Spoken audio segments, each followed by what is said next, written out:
കവിളത്ത് മഴവില്ലിൻ നിഴലാട്ടം, കവിളത്ത് മഴവില്ലിൻ നിഴലാട്ടം.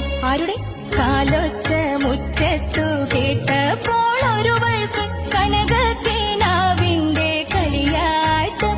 ഇന്ന് കാലൊച്ച മുറ്റത്തു കേട്ടപ്പോൾ ഒരുവൾക്ക് കനകക്കിനാവിന്റെ കളിയാട്ടം, കനകക്കിനാവിന്റെ കളിയാട്ടം. എനിക്കോ